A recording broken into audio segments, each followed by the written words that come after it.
título do trabalho é Influência do tempo de operação de filtro lento de areia sobre a perda de carga e gradiente hidráulico ao longo do leito filtrante.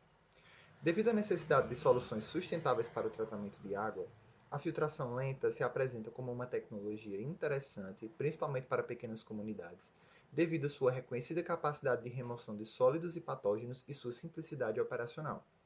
Um dos parâmetros de projeto de operação mais importantes é a perda de carga, sendo que a perda de carga pode ser equacionada pela lei de Darcy de forma a ser obtido o gradiente hidráulico, que é a relação entre a perda de carga e a espessura do leito filtrante.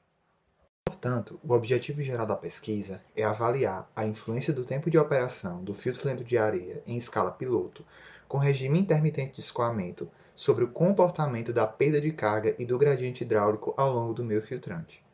Como objetivos específicos, temos submeter o filtro à carreira de filtração com fluxo descendente e com água bruta de alto valor de turbidez e uma taxa de filtração de 5,2 m3 por metro quadrado dia, avaliar periodicamente os parâmetros já citados durante 93 dias de operação e avaliar estatisticamente os dados obtidos de forma a entender os fenômenos existentes no filtro lento de areia.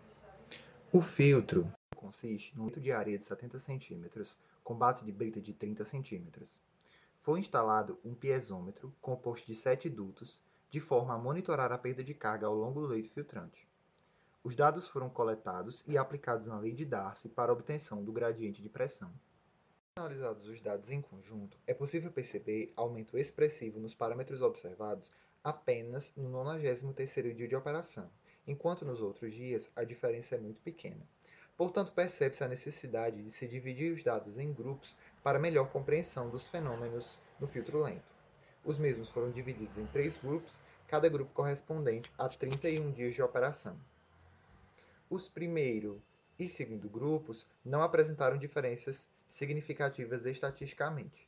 Contudo, o terceiro grupo apresentou aumento expressivo nos valores dos parâmetros observados, mantendo amplitudes parecidas com o segundo grupo, mas com menores coeficientes de variação. Os dados estão melhor distribuídos em torno da média.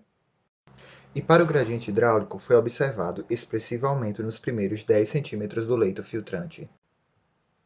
Portanto, é possível concluir que o terceiro grupo de dados foi o grupo que registrou os dados mais expressivos estatisticamente para ambos os parâmetros analisados. A perda de carga máxima de 4,2 foi atingida no 91º dia de operação, incremento considerável em relação à menor perda de carga final registrada de 1,3 cm. Vale ressaltar que o ponto P1 chegou a representar 36% da perda de carga total.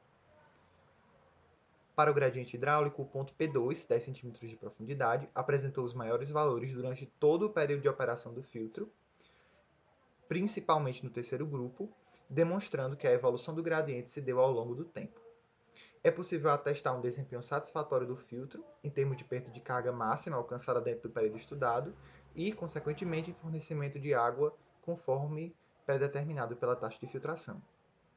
Portanto, o monitoramento das perdas de carga, associado à relação com a distância entre os pontos analisados, possibilitou conhecer os fenômenos de variação de pressão no leito filtrante, permitindo identificar o topo do leito filtrante como uma região de maior acumulação de partículas suspensas e coloidais e, portanto, mais suscetível ao arrasto de partículas e posterior comprometimento da qualidade da água.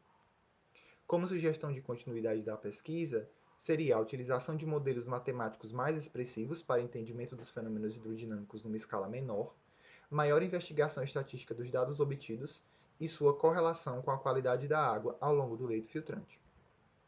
Os autores deste trabalho agradecem ao Conselho Nacional de Desenvolvimento Científico e Tecnológico, CNPq, pela concessão de bolsas de iniciação científica e à Pró-Reitoria de Pesquisa, Pós-Graduação e Inovação pela concessão de auxílio para aquisição de insumos.